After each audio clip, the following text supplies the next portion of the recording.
네, 진보당 부대변인 신하섭입니다. 오전 브리핑 3건 진행하도록 하겠습니다. 국민의힘의 협치 주장, 스스로에게 향해야 마땅합니다. 국민의힘에서 연일 협치를 주장하고 있습니다. 문제는 이것이 자성의 목소리가 아니라 야당을 두고 윽박지르는 데 사용된다는 것입니다. 적반하장도 유분수입니다. 지난 4월 10일 우리 국민들은 모두 총선에 참여했는데 국민의힘만 홀로 건너뛴 것입니까? 이번 총선에서 심판한 것은 의회 독재가 아니라 윤석열 정권 독재였습니다.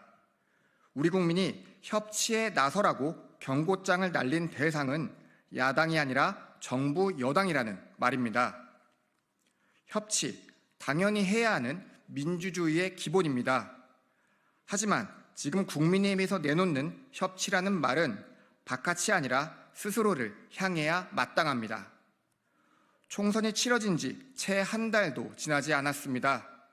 그럼에도 반성과 성찰은커녕 민의를 자의적으로 해석하고 오독하고 있는 곳이야말로 여전히 국민의힘이라는 것을 엄중하게 경고합니다.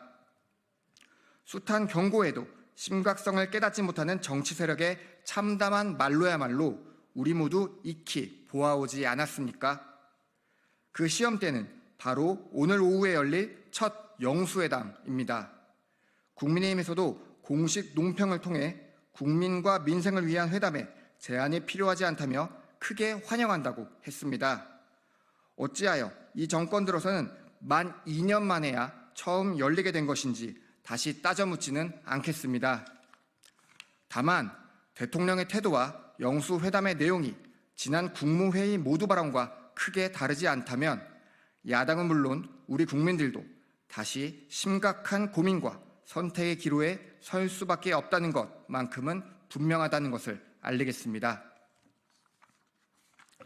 두 번째 브리핑입니다. 또 효력 정지된 선방위 징계, 언론 입틀막 멈추십시오. 걸면 걸리는 선거방송심의위원회의 언론 입틀막이 다시 법원에 의해 제동이 걸렸습니다. MBC를 대상으로만 벌써 7번째입니다. 당연하고도 다행스러운 조치입니다. 이번 건도 지난 사례들과 크게 다르지 않았습니다. 기자가 정부 여당에 비판적인 논평을 하면 국민의힘과 보수단체가 민원을 넣고 선방위는 중징계를 하며 입을 틀어막는 시기였습니다. 정부 여당에 대한 비판을 틀어막는 태도가 구차하다 못해 구질구질합니다. 국민의 눈에도 이제는 징계가 아니라 얼차려 같은 언론 기강잡기로 보일 수밖에 없습니다. 언론이 정부의 정책을 비판하는 것은 너무나 당연한 일입니다. 언론을 향한 재갈을 즉각 내려놓아야 합니다. 법원의 제동은 선방위와 방심위에 대한 제동이기도 합니다. 김홍일 방통위 체제와 류희림 방심위 체제에 대한 강력한 레드카드입니다. 우리 국민 모두가 현재의 방통위와 방심위를 이미 인정하지 않은 지 오래되었습니다.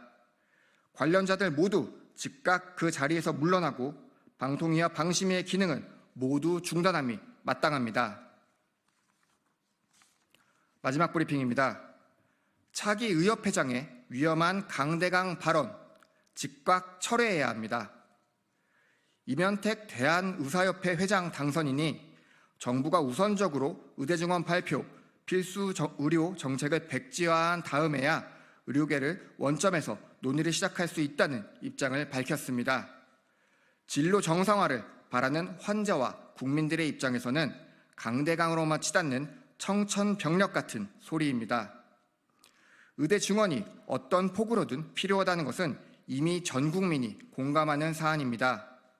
이를 다시 0으로 돌리자는 임 당선인은 의료정책에 아무런 변화도 필요하지 않다는 것입니까? 여당이 대패한 총선 결과를 오독해 혹여 자신들이 유리한 고지에 서 있다고 착각하는 것은 아닌지 심각하게 되묻지 않을 수 없습니다.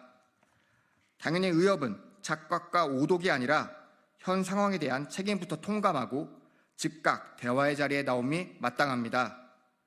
최근 대통령 직속 의료개혁 특위가 공식 출범했으나 의사단체가 불참해 반의 반쪽짜리 기구가 되어버리지 않았습니까? 피해는 오롯이 환자와 국민의 몫이 되고 있습니다. 의료 공백을 채우는 간호사 등 보건의료 노동자의 고통도 매우 큽니다. 더 이상 우리 국민의 건강을 볼모로 삼는 치킨 게임을 즉각 중단하고 하루 속히 대화의 장으로 나서십시오.